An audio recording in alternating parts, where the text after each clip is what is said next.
मैंने MBA किया। Actually मेरा पैशन था HR मैनेजर बनना किसी अच्छी कंपनी का। एक क्लाइंट थे, ही अप्रोच्ड मी।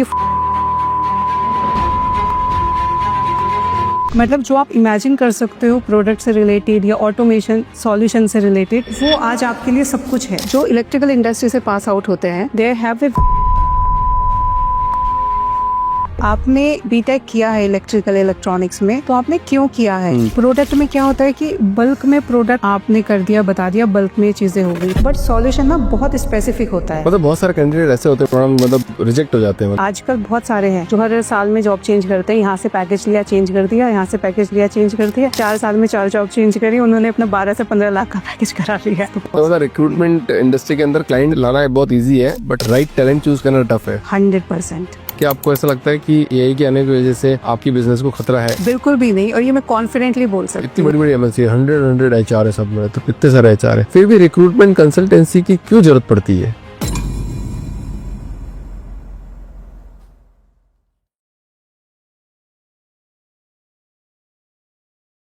सारिका जी, बहुत बहुत स्वागत है आपका द फाउंडर्स टीम में। Thank you ma'am, thank you Abhishek. Radhe Radhe madam. Radhe Radhe. Radhe Radhe बोलते रहिए, काम करते रहिए। हाँ, क्या बोलते हैं, बिल्कुल। क्या फिलोसफी सही है? बहुत अच्छी फिलोसफी है, इसके बिना तो कुछ भी नहीं है। Radhe Radhe, it's very important. जब अल्टीमेटली गोल ही वही है कि भैया हमको भगवान की प्राप्ति करनी है अल्टीमेट, तो उसको साथ में लेके क्यों नहीं चल सकते? बिल्कुल बिल्कुल सही बात। यही तो बोलते हैं सही। तो सारिका जी, आप बताइए आपकी जिंदगी की शुरुआत, मतलब ये जो आपने बिजनेस वर्ल्ड में आए कैसे हुई? मैं अभी स्टार्ट करती हूँ अभिषेक। मैंने MBA किया। एक्चुअली मेरा पैशन था HR मैनेजर बनना किसी अच्छी कंपनी का। कुछ स्टार्टिंग से ही था कि मुझे ह्यूमन रिसोर्स फील्ड में ही जाना है। तो आई हैव डन MBA। मैंने फिर अपनी जर्नी स्टार्ट करी। HR से ही मैंने अपना करियर स्टार्ट किया था।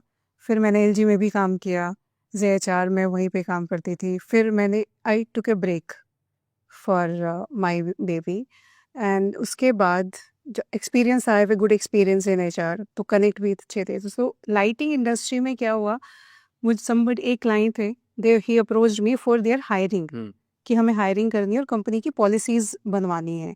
तो आई हैव डन। ये कंपनी लाइटिंग से ही रिलेटेड थी, इसी इंडस्ट्री से। तो मैंने उनकी पूरी हायरिंग कर दी और उनकी पॉलिसीज सारी पूरा स्ट्रक्चर, पूरा HR डिपार्टमेंट जितना भी होता है, आई हैव डन इट। फिर ग्रेजुअली देन आई थॉट कि इंडस्ट्री अच्छी है, मुझे इंटरेस्ट काफ़ी अच्छा लगा समझना टेक्निकल।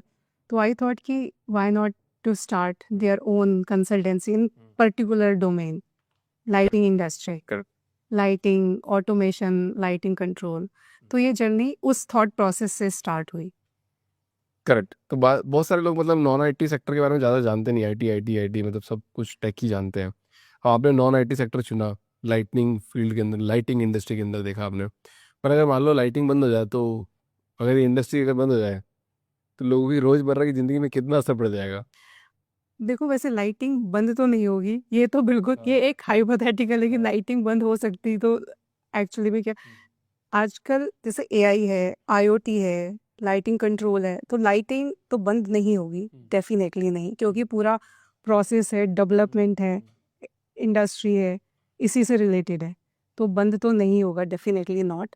जबकि और ज़्यादा इनोवेशंस हो रहे हैं, नई नई टेक्निकलिटीज़ आ रही हैं, ऑटोमेशन है इतना, लाइटिंग से रिलेटेड पावर कंजर्वेशन है। तो डेवलपमेंट बहुत ज़्यादा है। Correct. मतलब नई नई टेक्निकल चीज़ें बहुत ज़्यादा है, इनोवेटिव चीज़ें आ रही हैं, नए नए प्रोडक्ट हो रहे हैं, हमारी थॉट प्रोसेस चेंज हो रहा है। आज हो सकता है आपकी डिमांड, आपको सर्कल लाइट में कुछ पसंद है, बट आपको लगता है कि नहीं, ऐसा भी होना चाहिए। मतलब जो आप इमेजिन कर सकते हो प्रोडक्ट से रिलेटेड या ऑटोमेशन सॉल्यूशन से रिलेटेड, वो आज आपके लिए सब कुछ है इस इंडस्ट्री का। मतलब जैसे लाइटिंग इंडस्ट्री के अंदर सबसे ज़्यादा डिमांड कौन से वर्कफोर्स की होती है? टेक्निकल वाले होते हैं, वर्कर होते हैं, ऑफिस वाले होते हैं, कौन से किस टाइप के लोग सबसे ज़्यादा डिमांड में है?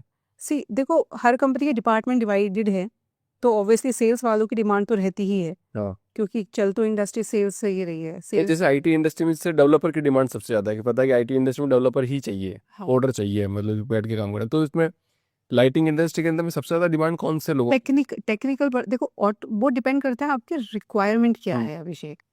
हो सकता है मेरे को टेक्निकल बंदा चाहिए, जो ऑटोमेशन के टेक्निकल में भी बड़ी सारी चीज़ें होती हैं, बहुत सारे पैरामीटर्स होते हैं, स्टेप बाय स्टेप जो क्लाइंट को समझा सके, क्योंकि ऑटोमेशन क्या है, सॉल्यूशन सेलिंग है, वो सॉल्यूशन प्रोडक्ट नहीं है। लाइटिंग में प्रोडक्ट है, तो लाइटिंग में भी किस लेवल का लक्स लेवल चाहिए, मुझे यहाँ स्लो लाइट चाहिए, बहुत लक्स लेवल ज़्यादा चाहिए, उसकी रिक्वायरमेंट के हिसाब से लाइटिंग डिज़ाइनर्स होते हैं। फिर भी अभी सोचता हूँ उसके अंदर से मतलब इलेक्ट्रिकल इंजीनियर्स की रिक्वायरमेंट ज़्यादा होती है। इसमें इलेक्ट्रिकल इंजीनियर जो इलेक्ट्रिकल बीटेक करे हुए होते हैं ना, इलेक्ट्रिकल डिज़ाइनर्स हैं, लाइटिंग डिज़ाइनर है, जो सॉफ्टवेयर्स पे काम करते हैं, डायलेक्स है, ऑटोकैड है, तो it's a huge opportunity, because जितनी क्लाइंट की रिक्वायरमेंट, क्योंकि नॉन टेक्निकल कैंडिडेट तो डिज़ाइन कर नहीं सकता, राइट। तो जो इलेक्ट्रिकल इंडस्ट्री से पास आउट होते हैं, they have a very good growth, मतलब काफ़ी अच्छी ह्यूज स्कोप है, बहुत स्कोप है। इलेक्ट्रिकल इंजीनियर है, सेल्स वाले कैंडिडेट हैं, काफ़ी रिक्वायरमेंट रहती है। पर ऐसा देखा जाता है जैसे मैं भी इंजीनियर हूँ, मैंने भी आईटी, फिर उसमें भी इलेक्ट्रिकल डिपार्टमेंट, इलेक्ट्रॉनिक्स डिपार्टमेंट से होता है। तो वो सब बोलते हैं कि हमको हमारी इंडस्ट्री में जॉब ही नहीं मिलती है, फिर हमको कोडिंग में जाना पड़ता है, सेल्स में जाना पड़ता है, ईएस पीएससीएस और यूपीएससी की तैयारी हम लोग करते हैं। नहीं, तो डिमांड है मतलब बहुत बहुत डिमांड है, बहुत, यही तो आपको समझना है। हाँ। इस इंडस्ट्री से रिलेटेड यही आपको समझना है कि अपॉर्चुनिटीज कहाँ है। आपने बीटेक किया है इलेक्ट्रिकल इलेक्ट्रॉनिक्स में, तो आपने क्यों किया है, वो एक बार वो समझना इम्पोर्टेंट है। अपॉर्चुनिटीज बहुत है, ऐसा कुछ भी नहीं कि कोडिंग में ही ज़्यादा है, इसमें ह्यूज अपॉर्चुनिटीज है। हाई पेइंग जॉब है इसके अंदर? हाई पे, यस, हाई पे। कितना मैक्सिमम हाई पैकेज लगवाया आपने? मैंने 1 सीआर तक का भी कराया है, हाँ, मैंने 1.5 सीआर का भी कराया है द मैक्सिमम, और जूनियर भी कराया। और जो फ्रेशर्स जैसे इलेक्ट्रिकल डिज़ाइनर्स की भी बात करूँ, तो 3 to 4 LPA it's common actually. वो कंपनी के, कुछ कंपनीज के इंडियन कंपनी है तो वो 3.5 स्टार्ट कर रहे हैं, 4 स्टार्ट कर रहे हैं। जो मल्टीनेशनल ब्रांड है उनका स्टार्टिंग है 6 लाख है फ्रेशर्स का, डिज़ाइनर्स का 6 लाख 7 लाख स्टार्ट है। तो वो कंपनी डिपेंड करता है, बट यस, हाई पे स्केल, हाँ, कंपैरिजन हो सकता है आईटी नॉन आईटी में थोड़ा, बट ऐसा नहीं है कि इसमें हाई पे जॉब नहीं है, बिल्कुल करियर है। बट ऑटोमेशन, इलेक्ट्रॉनिक्स और इलेक्ट्रिकल के अंदर, लाइटनिंग इंडस्ट्री के अंदर सबसे टफ रोल कौन सा होता है, मतलब सबसे टफ हायरिंग कौन सी होती है? जो लोग नहीं मिलते हैं, उनकी डिमांड बहुत हाई है, तो शायद लोग अपनी बात से वो कोर्स करना चालू कर दे ताकि उनको एक अच्छी नौकरी मिल पाए।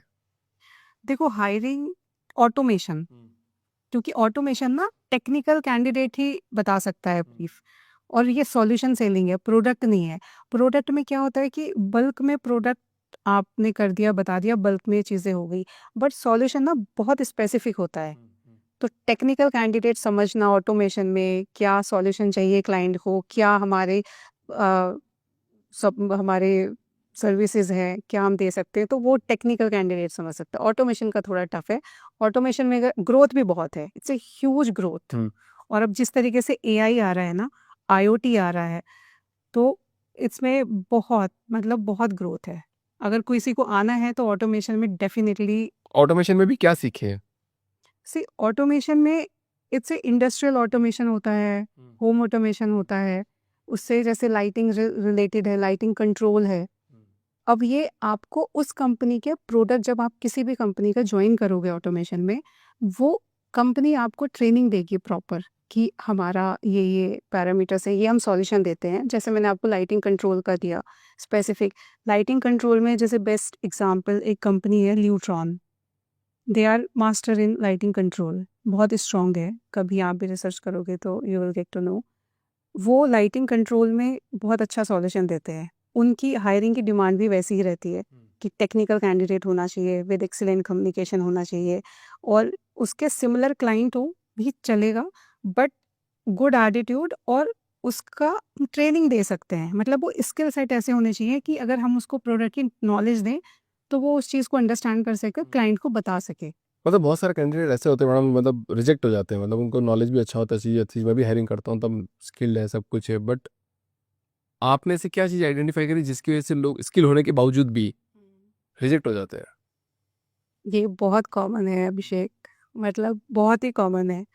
और एक तो सबसे बड़ा रीज़न है कम्युनिकेशंस का।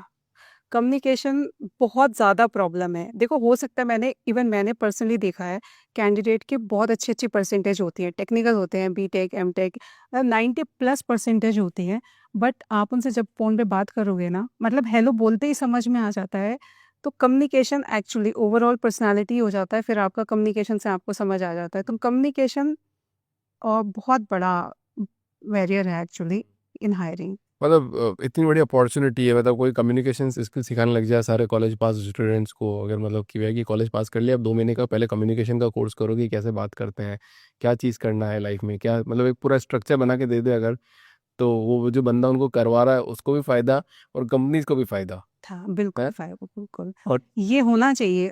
इनफैक्ट जैसे एमबीएस के कॉलेज में पास आउट होते हैं, हमें भी बताया जाता था कि भाई communication is the main policy, आप कॉर्पोरेट में जाना है, ये होना चाहिए। चाहे स्पेशली अलग से वो चीज़ होनी चाहिए कॉलेजेस में भी बच्चों को, क्योंकि कम्युनिकेशन तो सबसे बड़ा है, मतलब कम्युनिकेशन सबसे बड़ी प्रॉब्लम है। अगर कम्युनिकेशन आपका अच्छा है, स्ट्रांग है, ओवरऑल पर्सनालिटी पे भी आप एजुकेशन अच्छी ले रहे हो, बहुत अच्छी बात है। आप टेक्निकली स्ट्रांग हो, it's a very plus point. But अगर आप कम्युनिकेशन को भी ऐड ऑन कर लो, तो मुझे लगता है कि आपको सक्सेस होने से कोई नहीं रोक सकता। करेक्ट, जैसे मतलब आपने बहुत सारे लोगों को प्लेस करवाया होगा, अच्छी अच्छी कंपनीज में प्लेस करवाया होगा, बट आजकल लोग जल्दी छोड़ देते हैं। क्या आपको भी प्रॉब्लम फेस होती है कि भैया कि 2 महीने भी काम नहीं किया और उसने बंदे ने छोड़ दिया, वो फ्रस्ट्रेट हो जाता है, कंपनी की एक्सपेक्टेशन से मैच नहीं करता है, क्या होता है? जैसा ही सेट कि वो होता नहीं है जनरली ऐसा, क्योंकि हमारी हायरिंग और प्रोसेस इतना सॉर्टेड होता है to check the mindset of the candidate. इसीलिए कनेक्ट बनाना ना बहुत इंपॉर्टेंट है, because you are a human, आप काम कर रहे हो, तो आपको सामने वाले की सिचुएशन भी समझनी पड़ेगी कि वाई ही और she is looking for a change. कोई भी देखो, कोई किसी भी कंपनी से जॉब चेंज करेगा तो उसके पीछे कोई रीज़न होगा, करेक्ट। है ना? अगर कोई बोले कि मैम मैं तो बस ऐसे ही देख रहा हूँ, हाँ मैं ओके हूँ, तो मैं उसको रिजेक्ट कर देती हूँ। काइंड ऑफ ऐसा होता है ना, जंपिंग होपर कि भाई जॉब होपर है ये तो पता लग जाता आपकी पता जॉब। लग हाँ, पता लग जाता है। वो अब इतना एक्सपीरियंस हो गया है तो वो पता लग जाता है, तो उसको मैं वैसे ही रिजेक्ट कर देती हूँ। बट स्टिल कोई प्रोसेस है कि मतलब कि जो कैंडिडेट आपके पास आएगा उसकी 4-5 चीज़ तो चेक करूँ ही करूँगे, 100%। क्या क्या है वो 4-5 चीज़? जैसे उसका सबसे पहले main reason, why you are looking for a change, जी। है ना? वो क्या रीज़न है? अगर वो बोले कि कंपनी अच्छा नहीं कर रही है, कंपनी ने मुझे ऐसा किया, कंपनी ने मुझे वैसा किया। तो उसकी प्रीवियस हिस्ट्री भी देखनी इंपॉर्टेंट है ना, उसको कितना एक्सपीरियंस है। फॉर एग्जांपल उसको 8 साल का 10 साल का एक्सपीरियंस है, तो उसने पहली कंपनी कितनी जल्दी जल्दी स्विच की है और क्या रीज़न रहे हैं। तो मैं रैंडमली किसी भी कंपनी का पूछती हूँ कि अच्छा यहाँ से क्यों चेंज किया था, क्या रीज़न था। तो अगर वो बार बार कुछ कुछ चीज़ें ना बड़ी कॉमन हो जाती हैं माइंडसेट से, अब इतना तो आपकी स्पेशलिटी है समझना, उसकी पर्सनालिटी, यही तो भाई स्पेशलाइज्ड का काम है, तो उसको समझना। अगर वो वैसे ही रिपीटेड कर रहा है ना कि यहाँ पे भी ऐसा था, वहाँ से, क्योंकि देखो सिचुएशन हर जगह खराब नहीं हो सकती, तो आपको समझना कि क्यों चेंज कर रहा है, ये बहुत इम्पोर्टेंट है। कितना देखो, कई बार हो सकता है जेन्युइन प्रॉब्लम भी हो किसी कैंडिडेट के साथ। आई एम नॉट सेइंग कि जेन्युइन भी नहीं होती है, जेन्युइन, पर वो समझना इम्पोर्टेंट है कि वो जेन्युइन है या वो सिर्फ जॉब ऊपर है। कि भाई आजकल बहुत सारे हैं जो हर साल में जॉब चेंज करते हैं, यहाँ से पैकेज लिया चेंज कर दिया, यहाँ से पैकेज लिया चेंज कर दिया, 4 साल में 4 जॉब चेंज करी, उन्होंने अपना 12 से 15 लाख का पैकेज करा लिया, है ना? बहुत है। तो वो माइंडसेट समझना बहुत इम्पोर्टेंट है।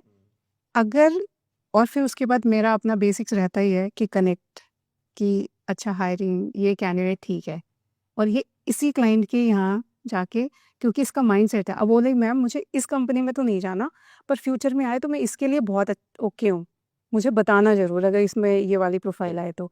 और बाई चांस उसमें वो अपॉर्चुनिटी है, वो ढूंढ रहा है, तो मैं बोलूँगी कि अरे अच्छा अभिषेक यहाँ पे अपॉर्चुनिटी है, करोगे ट्राई? कि हाँ मैम मेरा करा दो, मैं तो यहाँ पे मतलब इट्स माय ड्रीम जॉब, मुझे करना है। तो वो क्या है कि वो उस कंपनी में लॉन्ग टर्म करेगा। ऐसा नहीं है कि मैं उसको बोलूँ कि अच्छा यहाँ पे अपॉर्चुनिटी, यहाँ ज्वाइन कर लो, वो बोला नहीं मैम चलो मैं ज्वाइन तो कर लेता हूँ, पर मेरे को यहाँ ना अच्छा नहीं लगेगा। तो मैं I never recommend like this attitude people, क्योंकि मुझे पता है ना भाई, मुझे भी लॉन्ग टर्म अपने क्लाइंट के साथ काम करना है। I have very good relationship with the client और कैंडिडेट, दोनों ही तरफ से। कैंडिडेट का ट्रस्ट भी इंपॉर्टेंट है भाई, वो ट्रस्ट कर रहा है एज ए कंसल्टेंट कि मैम अगर कहीं पे भेज रही है तो वो अच्छी जगह भेज रही है। और मतलब लॉन्ग टर्म के अंदर, मतलब अगर इतने लोग अब स्विच करते और आते जाते, तो वास्तव में उनका कोई फ्यूचर बनता है उस बंदे का, उस कैंडिडेट का? कोई बहुत जॉब हॉपर है, उसने बहुत करी जॉब चेंज, देखो तो उसका जॉब बनेगा अच्छा करियर उसका लाइक? नहीं, एक एज के एक टाइम के भी एक एक्सपीरियंस के बाद जाके ना उसकी ग्रोथ स्टॉप हो जाती है, हो जाएगी। हो रही हो जाती है, ये उसकी स्टॉप हो जाती है। देखो या तो उसका कुछ वैलिड रीज़न रहा हो, तब तो कंपनी को समझ आता है। लेकिन आप बहुत ही ज़्यादा जॉब चेंज कर रहे हो, कुछ इश्यूज़ क्रिएट कर रहे हो, नेगेटिव बता रहे हो, तो इट मीन्स प्रॉब्लम कहीं न कहीं फिर आप में है। मतलब वो हम्म। प्रॉब्लम आती है करियर। बट ये स्टिल नहीं समझता, लोगों को लगता है कि ठीक है ना, ले लेगी, कंपनी बहुत है। हाँ, नहीं लेकिन करियर में हाई ग्रोथ पे अभिषेक फिर उस हिसाब से जा कितने लोग पाते हैं? हाँ, रुक जाते हैं वहाँ रुक पे। जाते हैं ना ग्रोथ। अगर आपको बिल्कुल टॉप ऑफ पे आपका माइंडसेट वैसा है, तो वहाँ तक जा भी तो कम लोग पाते हैं ना। लॉन्ग टर्म तो देखा जाता है लॉन्ग इंडस्ट्री में, टर्म मतलब मैंने भी देखा है 100% कि अगर होता है।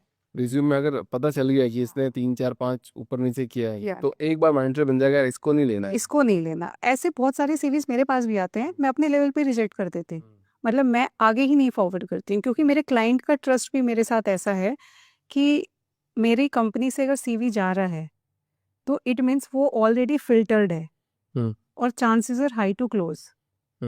तो ऐसे रिक्रूटमेंट एजेंसी आपने बहुत 10 सालों तक काम किया, कर रहे हो और करते रहे, बिल्कुल। तो एक मैसेज ऑन कैमरा मैडम कि ना, जितने भी लोग हैं जो स्विच कर देते हैं, तो करना चाहिए नहीं करना चाहिए, ऑन कैमरा ये बार। हाँ, मैं बिल्कुल देखो, जब तक आपके पास वैलिड रीज़न ना हो, मत जॉब चेंज करो। और आपको एक टाइम के बाद करियर ग्रोथ चाहिए, आपको लगता है कि अभी मुझे ग्रोथ करनी है और इतना टाइम हो गया और यहाँ पे ग्रोथ नहीं है, ठीक है, वो स्टेप समझ आता है। बट प्लीज़ जॉब होपर मत बनो कि हर 6-6 महीने या 1 साल में जॉब चेंज कर रहे हो, क्योंकि कुछ टाइम के बाद आपकी ग्रोथ एक्चुअली में रुक जाएगी। कंपनी नहीं सीवी फ़िल्टर करती कि सारी का हर 2 साल में तो ये जॉब, इवन 2-2 1 साल तो बहुत बड़ी बात है अभिषेक। 2 साल में भी अगर कोई जॉब चेंज कर रहा है, अरे इसने पिछली 4 2-2 साल में जॉब चेंज कर रहा है, तो कोई भी बड़ी ब्रांड ना उसको वहीं पे रिजेक्ट कर देती है। तो आपको ग्रोथ करियर में आगे जाना है, आपकी ग्रोथ करनी है, अच्छी कंपनी में जाना है, सेटल होना है, आपका विज़न है कि मुझे नेशनल हेड जाना है, इस कंपनी में जाना है, तो आपको वर्क हार्ड तो करना पड़ेगा। क्योंकि देखो स्मार्ट वर्क तो है, बट हार्ड वर्क का भी कोई शॉर्टकट नहीं होता। 40s में आते आते फिर पता चल जाएगा कि यार अगर आप चेंज करा ना, अब फिर अब जिंदगी में लफड़ा पड़ जाएगा। होता है। ये भी होता है, क्योंकि अभी अभी मैं एक कैंडिडेट का रिसेंट एग्ज़ाम्पल है बॉम्बे, तो उसके साथ अनफॉर्च्यूनेट हुआ ऐसा।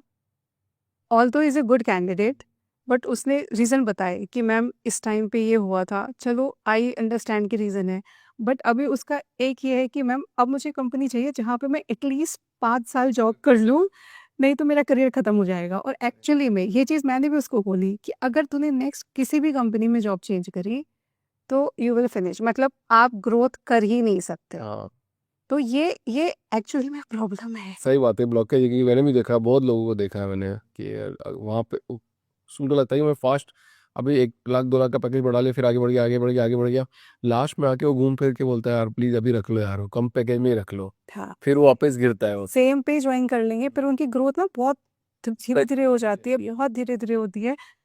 और उनका एक्सपीरियंस, एक्सपर्टीज़, क्योंकि जब आप कंपनी में रुकते हो, तो आपको काम करने का तरीका, प्रोडक्ट नॉलेज, नए लोगों से मिलना, बॉस से सीखना, तो वो धीरे-धीरे ही आता है, एक दिन में कोई नहीं सीखता। तो रुकना तो चाहिए ही चाहिए, ज़रूर समझना चाहिए। अगर जल्दी करोगे तो ग्रोथ तो रुक ही जाएगी मुझे। अच्छा, रिक्रूटमेंट इंडस्ट्री मैडम ऐसा बोला जाता है कि दोनों साइड से पैसा लेती है, कैंडिडेट से भी ले लेगी, उधर से भी ले लेगी, कितना कॉमन है ये इस इंडस्ट्री में? ये वैसे काफ़ी कॉमन है, अच्छा क्वेश्चन है अभिषेक, काफ़ी लोगों को पता लगना चाहिए। तो ये मैंने भी सुना है, काफ़ी बीपीओज़ में भी है, होता है, या ओवरसीज़ हायरिंग है। होता है ना कि यहाँ से दुबई भेज रहे हैं, आप ऑस्ट्रेलिया भेज रहे हैं, कनाडा। काफ़ी सुन मेरे पास भी कई बार ऐसी कॉल आती है कि मैम आप चार्ज करते हो क्या है, कितना का? But I have a very clear policy, we never charged from the candidate, we always charge from the employer only, उसमें भी हमारा फिक्स्ड पॉलिसी है। करेक्ट।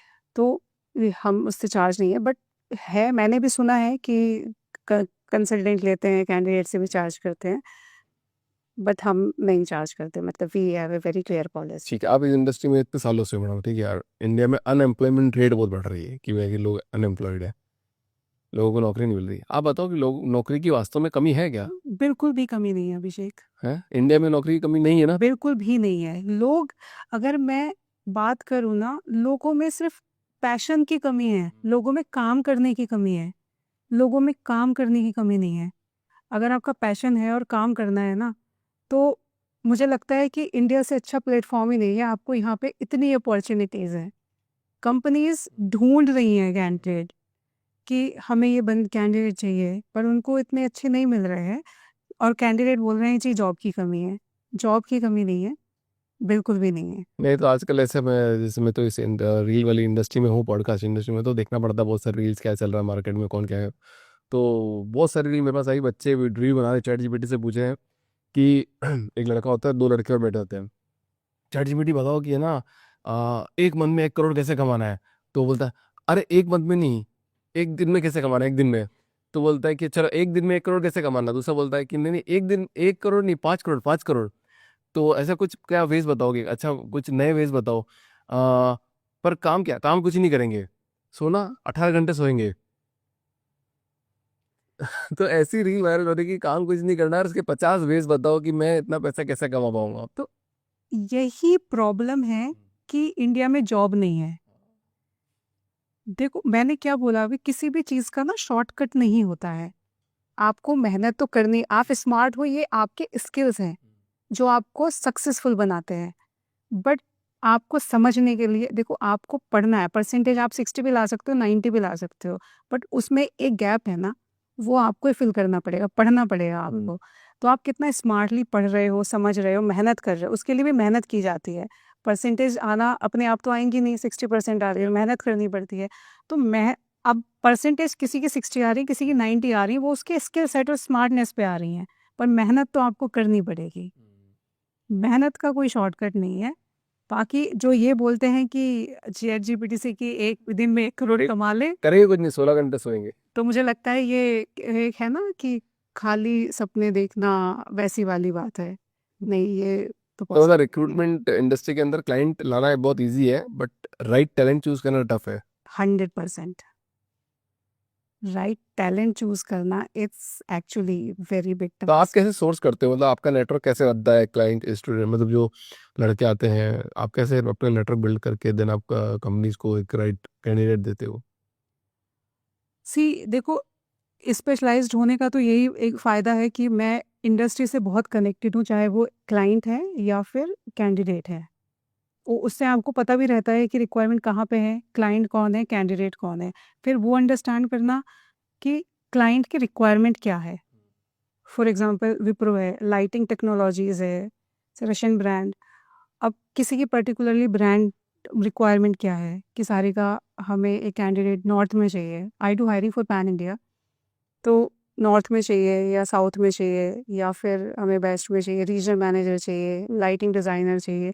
तो फिर वो उसी हिसाब से मैं I will filter out my data, my connects या नौकरी जो यूज़ करते हैं सभी। तो अकॉर्डिंगली फिर वो मैं फ़िल्टर आउट करके I will forward the profiles to my client and then they take the interviews, जो भी उनका प्रोसेस है, 1 और 2 और 3 राउंड्स जो उनके, देन दे हायर कि हाँ सारे guys are perfect and they close the profile. अच्छा, दो तरह की कंपनीज है भी इंडिया के अंदर, स्टार्टअप है और एक फिर एक एमएनसी है। स्टार्टअप अपने आप से 10 साल भी हो तो स्टार्टअप ही बोलते हैं, फिर उसके बाद एमएनसी जो बड़ा पैसा जिनके पास है। दोनों की हायरिं करने के माइंडसेट में डिफरेंस होता है कि वहाँ स्ट्रक्चर प्रोसेस होता है एमएनसी में और मतलब स्टार्टअप में कि हाँ ठीक है ले लिया कैंडिडेट। क्या माइंडसेट होता है दोनों का। देखो, थोड़ा तो डिफरेंस होता है क्योंकि जो मल्टीनेशनल है उनका एक प्रोसेस सेट हो गया है। अब एमएनसी है कि उनके 4 राउंड हैं, किस-किस के साथ कराने हैं, उनकी क्या रिक्वायरमेंट्स है, उनका एक प्रोसेस सेट है। जो इंडियन स्टार्टअप कर रहे हैं, उनको लगता है कि कुछ ऐसी कंपनीज़ भी होती हैं जिनको कैंडिडेट नहीं मिलते। भई हर किसी का कैंडिडेट का भी तो माइंडसेट है ना कि मुझे मल्टीनेशनल में जाना है। तो कोई छोटी ब्रांड है अगर, तो उसको लगता है कि यार ये कैंडिडेट ठीक है, मेरा काम कर लेगा। तो उसने वो एक इंटरव्यू होगा उनके साथ और वो उसको हायर कर लेते हैं। तो ये बस यही है और इसमें और कोई डिफरेंस नहीं है। तो आपकी कंपनी की क्या रिप्लेसमेंट पॉलिसी है 3 से 6 महीने वाली। 90 डेज़, 3 मंथ्स। 3 मंथ्स का है हमारा, मतलब जब भी कोई कैंडिडेट ऑनबोर्ड होता है, वेरी क्लियर। तो 90 डेज़, इन केस 90 डेज़ में अगर वो चला जाता है, तो उस केस में फिर I will give the free of cost replacement. Replacement देना पड़ेगा। हाँ, पर ऐसे केस ज़्यादा है कम है, मतलब नहीं, छोड़ के बहुत ही कम है, वेरी रेयर। जनरली क्योंकि मैं अपना काम डबल-डबल क्यों करूँ, है ना? तो मेरी हायरिंग ही वैसी सॉर्टेड होती है कि रिप्लेसमेंट का चांसेस वेरी, मतलब वेरी, वेरी लेस, होता ही नहीं है। इन केस अगर देखो, you never know the situation, वो तो कभी भी वैसे भी हो सकती है। तो किसी के साथ में कभी होता है तो इट्स फाइन, वो मेरी पॉलिसी है। I provide the candidate in 90 days अगर चला जाता है। अच्छा आजकल जैसे एआई का चलन बहुत है, ठीक है, तो बहुत सारे सॉफ्टवेयर ऐसे बन गए हैं कि आप उसमें से रिक्रूटमेंट इजीली कर सकते हो। लोग जो फिल्टर होता है फिल्ट्रेशन इजी हो जाता है। तो जो रिक्रूटमेंट एजेंसी से आप कर रहे हो, तो क्या आपको ऐसा लगता है कि एआई के आने की वजह से आपकी बिजनेस को खतरा है? बिल्कुल भी नहीं, और ये मैं कॉन्फिडेंटली बोल सकती हूँ। कैसे, क्यों? एआई आपको क्या कर सकता है, देखो एआई, आज मैं अभिषेक से बात कर रही हूँ, हम एक बात कर रहे हैं एक दूसरे, एआई अभिषेक का माइंडसेट तो नहीं समझ सकता ना कि उसको जॉब चेंज करनी है नहीं करनी है, क्या पैशन है। अगर मैं कंपनी में इसमें जा रहा हूँ एक्स वाई में, तो मुझे मैम यहाँ जाके मैं 5-6 साल तो रुकूंगा, 10 साल भी काम करूंगा, ऐसा है। तो वो माइंडसेट एआई नहीं समझ सकता। एआई क्या करेगा, वो एक अभिषेक का एक नॉर्मल परफॉर्मर निकाल के, चाहे ही हैज़ दिस एक्सपीरियंस, ये एक्सपर्टीज है, ये एजुकेशन है, और ही इसके सॉफ्टवेयर स्किल्स, इसको ये सॉफ्टवेयर आते हैं, तो he can fit with your requirement. But actually में क्या, अभिषेक से बात करने के बाद पता लग सकता है ना कि अभिषेक को जाना है उस कंपनी में या नहीं जाना है, करेक्ट। ये अभिषेक का माइंडसेट क्या है। तो एआई मुझे नहीं लगता कोई वो है, हेल्प तो करेगा आपको, हेल्प कर सकता है कि हेल्प बंदे कर को सकता है ढूंढने में, फिल्टरिंग आउट द कर data, the profiles, but not short listing और नॉट क्लोजिंग में। क्लोजिंग तो आपका जब तक इन्वॉल्वमेंट खुद का नहीं होगा, आप क्लोजिंग नहीं हो सकते। एक कंपनी थी, तो उसने क्या किया, ये एआई के मॉडल के थ्रू बोला कि ये रिज्यूम देखो और चेक करके बताओ कि कौन कौन से स्किल्ड पर्सन है, और मैं उन्हीं को हायर करूंगा, और आप कंपनी को एकदम बूम करा देंगे, जल्दी पैसा आ जाएगा, सब कुछ आ जाएगा। तो कंपनी ने रिज्यूम को फिर एआई से बोला कि यार इसने इसकी स्किल ऐसी ऐसे ऐसी, और एआई से बात करा दी। बात भी करा सकते हो क्वेश्चन आंसर की भी है कि मैं आपसे 10 क्वेश्चन पूछूंगा, इसके आंसर आते हैं क्या आपको? बोले हाँ आते हैं भैया। तो आपने आंसर दे दिए, सेट हो गया। आप तो क्या पता आपकी रटे रटाई विद्या हो। तो ऐसे उन्होंने कंपनी बिल्ड कर ली सॉलिड तरीके से कि यार अभी मेरे को पता चल गया कि बंदे का स्किल्स कैसी है, सेल्स में कैसा है, और ये प्रोडक्ट बना पाएगा नहीं बना पाएगा, सब कुछ उसने जाके 25-30 लोगों की कंपनी बना ली। पर पता चल रहा है कि मतलब अब वो पूरी टीम ही परफॉर्म नहीं कर पा रही, क्योंकि सब एक सेट प्रोसेस है, सब ऐसे डब्बे हैं A B C D E N C, but वो जो एक ह्यूमन टच होता है, जो मैकेनिज्म बनता है जिससे आपका प्रोडक्ट मार्केट में जाएगा, बिकेगा, सब कुछ करेगा, वो कुछ नहीं कर पा रही। फिर पूरी कंपनी बंद करके, फिर ह्यूमन इंटरेक्शन करके, फिर कंपनी ने बंदे को हायर करके फिर कंपनी बनाई। हाँ, तो द सेम वे मैंने क्या बोला अभी आपको, एआई आपको प्रोफाइल फिल्टर करने में हेल्प कर सकता है, बट आपको राइट टैलेंट देने में एआई आपकी हेल्प नहीं कर सकता है। वो आपको लैक्स का डेटा है, सीवीज हैं, तो वो आपको 1000 आपको फिल्टर करके कीवर्ड्स के हिसाब से आपको फिल्टर करके दे देंगे। बट आपको अगेन, जब तक आपके के वो स्किल्स नहीं है to find out the right source for the company, तब तक आप क्लोज नहीं कर अब सकते। एक क्वेश्चन का जवाब और दो कि मैडम इतनी बड़ी बड़ी एमएनसी, 100 एचआर है सब में, तो इतने सारे एचआर है, फिर भी रिक्रूटमेंट कंसल्टेंसी की क्यों जरूरत पड़ती है? हाँ, रिक्रूटमेंट, क्योंकि इंटरनली हो सकता है HR busy in multiple things, बहुत सारी चीजें होती हैं बट ऑफिस उनका के काम ही अंदर। रिक्रूटमेंट का ना, 100 रिक्रूटर होते हैं।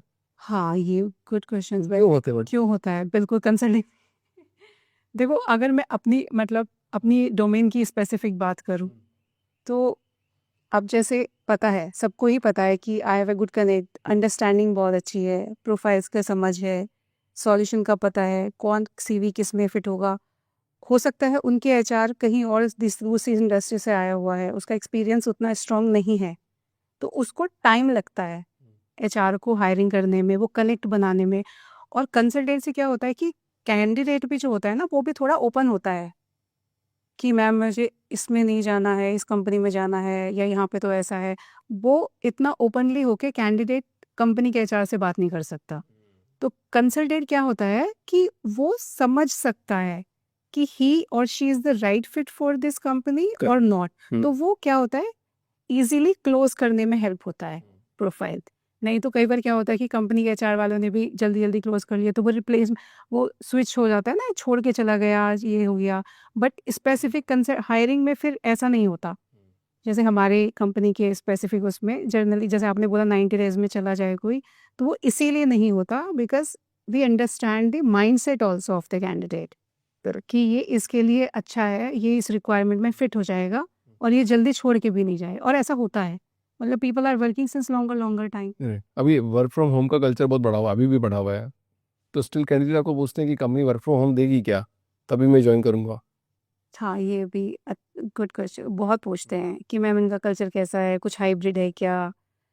बहुत कोविड के बाद बहुत चीज़ें चेंज हुई हैं, कल्चर बहुत ज़्यादा। पर मुझे लगता है कि नॉन आईटी में ना बहुत ही, बहुत लिमिटेड, या बहुत ही कोई स्पेसिफिक प्रोफाइल हो जिसको देना चाहिए, अदरवाइज नहीं हो सकता वर्क फ्रॉम होम। नहीं हो सकता, नहीं, ऑफिस जाना ही पड़ेगा। ऑफिस जाना ही पड़ेगा।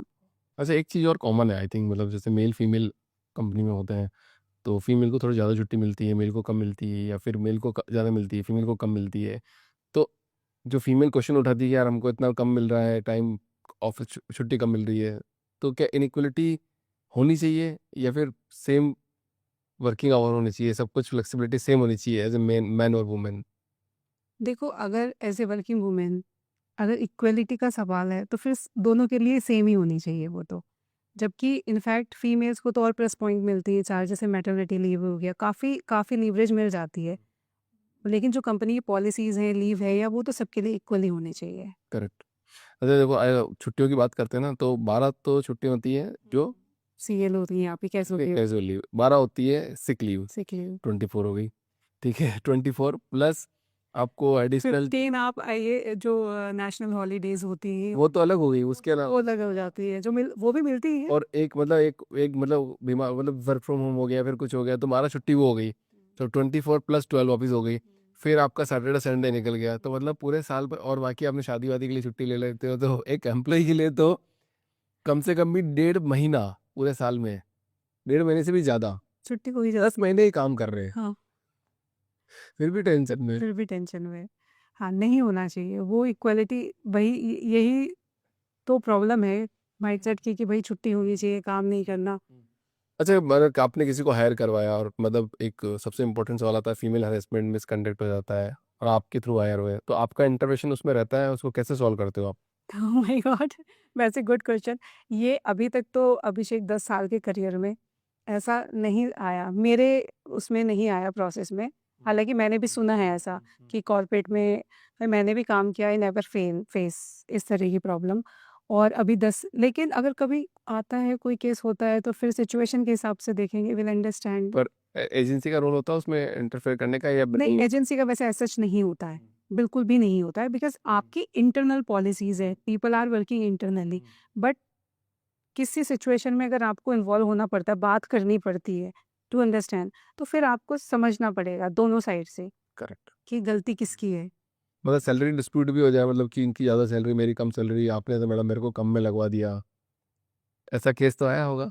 नहीं, या कभी नहीं? देखो, सैलरी केस ये उसी टाइम डिसाइड हो जाता है जब ऑफर डिस्कशन चल रहा होता है कि किसी की सैलरी अभी 20 लाख का है, उसकी एक्सपेक्टेशन क्या है, कंपनी ने कितना दिया है।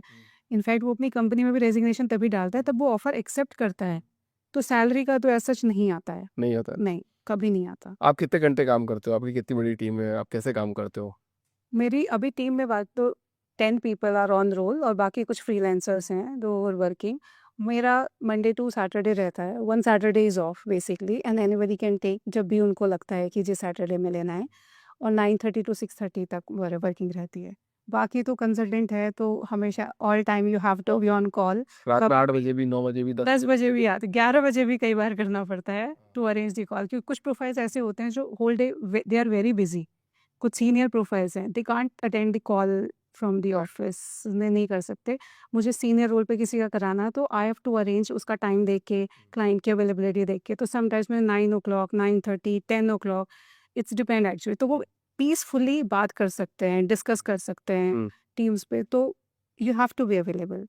और फीमेल एंटरप्रेन्योर हो, हाँ, घर में भी आपको रहना पड़ता है, तो कैसे बैलेंस करते हो दोनों चीज़ों को? यही तो आर्ट है, यही तो मैनेजमेंट है। वो यही तो आर्ट, सब मैनेज हो जाता है। कुछ आपकी देखो, आप काम कर रहे हो तो आपकी फैमिली, आपके हस्बैंड, आपको फैमिली सपोर्ट कैसा मिलता है, क्योंकि आपको सपोर्ट तो चाहिए काम करने के लिए, तो वो रहता है, मैनेज हो जाता है। मैंने ले जाता है, हाँ, हाँ। स्ट्रेस नहीं होता उसमें काम करने में? आप जब एन्जॉय करते हो ना अपने काम को, आपका पैशन है आपका काम करना, तो वो स्ट्रेस भी ना आपका इंटरेस्टिंग वर्क फेज़ बन जाता है। तो स्ट्रेस तो हर एक काम में चीज़ें रहती हैं, वो तो पार्ट ऑफ लाइफ है, बट आप कितने पॉजिटिव लेके चलते हो, वो इम्पोर्टेंट है। कोई हायरिंग फेलियर हुआ आपका? हाँ, हायरिंग फेलियर व्हेन स्टार्टिंग में जैसे कुछ कंपनीज़ की मैंने हायरिंग की, सम ऑफ 2-3 क्लाइंट्स, उनकी काफ़ी रिक्वायरमेंट्स थी, तो I have done lots of hiring. तो देखो होता क्या है ना, मैं क्लाइंट को भी बोलूँ, कई बार क्लाइंट्स को भी लगता है कि हायरिंग ना बहुत ईज़ी है, कि उनको लगा ऐसे ही कैंडिडेट मिल गया, जबकि मेरा प्रॉपर एग्रीमेंट होता है, साइन्ड एग्रीमेंट होता है, एवरीथिंग वाज़ ऑन पेपर। उसके बाद क्या, अच्छा आप स्टार्ट नेगोशिएटिंग कि आप इतना कर लो, ऐसा कर लो, पे करने में प्रॉब्लम। तो they have done lots of problem, मतलब पेमेंट नहीं किया कि ईज़ी है, ऐसे कर रहे हो, वैसे। एफर्ट तो है, होते हैं ना, करेक्ट। कैंडिड है। तो उस केस में भी फिर धीरे slowly I have also filter out. तो मैंने भी फिर फ़िल्टर किया उसमें। हर एक चीज़ देखो आपको चीज़ें सिखाती हैं, तो I have done filter out. तो अभी जैसे विप्रो है, एशियन पेंट है, लाइटिंग टेक्नोलॉजीज़ है, सेंसॉसी है, तो there are few clients, Lutron है, तो I am working with those जो बहुत अच्छे प्रोफ़ेशनली काम करते हैं। And happily they are also happily working, I am also happily working. अच्छा सारिका जी, कुछ रैपिड फायर के 2-3 क्वेश्चन पूछते हैं, बिल्कुल। ठीक है? अच्छा, सेल्स रोल हायर करना या टेक्निकल रोल हायर करना, कौन-सा मुश्किल है? टेक्निकल। स्किल ज़्यादा इम्पोर्टेंट है या stability? Skill. Work from office या hybrid model? Work from office. Strict client या confuse client? Strict client. Fresher या experience candidate? Depends on the requirement. Client ज़्यादा फ्रेशर हायर करते हैं, एक्सपीरियंस हायर करते हैं? एक्सपीरियंस ज़्यादा हायर करते हैं। अच्छा, quick hiring versus perfect hiring? Perfect hiring. Hard negotiation या easy closure? Hard negotiation. Candidate के लिए करते हो, क्लाइंट के साथ करते हो? बोथ। दोनों की विन-विन सिचुएशन रहेगी, तभी दोनों हैपीली काम कर पाएँगे एक दूसरे के साथ। करेक्ट। ईमेल फॉलोअप्स या डायरेक्ट कॉल ज़्यादा पसंद करते हो? डायरेक्ट कॉल ज़्यादा रहती है। उससे easy closure, easy filter out ज़्यादा ईज़ी होता है। वन हायरिंग मिथ जो आप तोड़ना चाहोगे? Hiring is not easy process. बिल्कुल ईज़ी प्रोसेस नहीं है। तो ये सोचना किसी का भी, क्लाइंट का भी, क्या कि बहुत ईज़ी है क्लोज़ कराना, वो बिल्कुल ईज़ी नहीं है। It takes lots of effort, lots of process. जिस तरह से सेल्स होती है, जिस तरह से कोई कैंडिडेट सेल्स करता है, सेम जितना प्रेशर वो हैंडल करता है, उतना एक रिक्रूटर भी हैंडल करता है। बिल्कुल, 100%। पर सब बोलते हैं रिक्रूटर करता ही क्या है? यही तो मिथ है। यही सबसे बड़ा मिथ है कि रिक्रूटर करता क्या है।